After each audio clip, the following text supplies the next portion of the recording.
Hi YouTube, it's Kathy and welcome back to Ask an Introvert, the weekly internet series where you ask an introvert and an introvert answers. I wrote down the question for this week, which is, any tips to your fellow introverts with regards to traveling to new places and trying to meet new people despite anxieties? Yes, I actually just recently in June went on a trip for an entire month by myself, and I definitely learned some things, so I can definitely give you a couple of tips. The first thing that I really want to point out is that you don't have to meet people if you don't want to.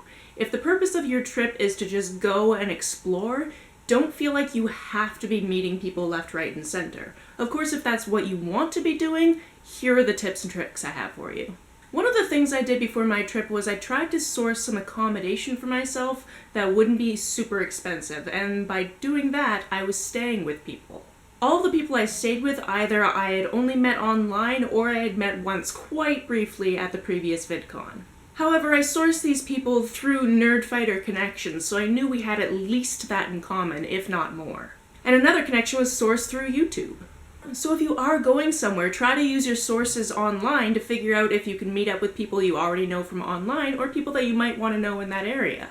I definitely still wanted a lot of introvert time on this trip, so in different cities, what I would do so I would still have a social experience was I would sit right at the bar of where I was going to. This included a lot of brew pubs in both Eugene and Portland, as well as the cidery in Portland, and I would just sit and chat with the bartender or whoever else happened to sit at the bar. This way I was getting the really social experience without having to make sure that people had to show me around, which is also fun, and I definitely had a lot of fun doing that too. It's just a different mixture depending on what you want from your social experience. Don't worry, if you don't drink, the same thing can be done in a coffee shop or bookstore, because I definitely frequented a lot of bookstores on that trip. These interactions can be relatively painless as far as anxiety goes because you know you're probably never going to see this person again, but if they're holding a book you like, you can definitely start a very short conversation with them, and it turns into a really highlight of your day. A really highlight? That's really good English. A really nice highlight of your day.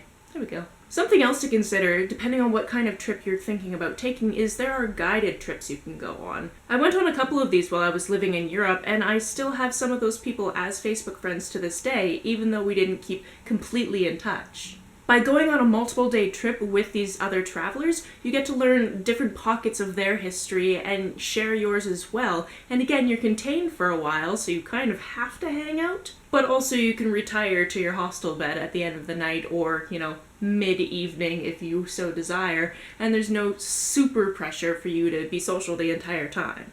My final tip for this video, because I could probably go on for a while with random travel stories. Before you go on a trip to a certain location, announce it on your social media. You would be surprised how many people you would know in person that have connections to random locations you might be traveling to. Somebody from here told me to go visit their friend who was opening a comic book store in Portland. I did that, and it was a lovely experience. I got to say, hey, we have a mutual friend, and then we automatically had something to talk about while I basically touched every comic book in the entire store. Because that's what I do when I go to places that sell comic books or books. What are your favorite introvert travel tips? Let me know down in the comments below. If you would like to ask an introvert, that would be wonderful. You can do so down in the comments below or by sending me a tweet. On your way down in the comments, if you hit that subscribe button, that would be very nice of you. You can like and share this as you see fit, and I will see you next week for another Ask an Introvert. Bye!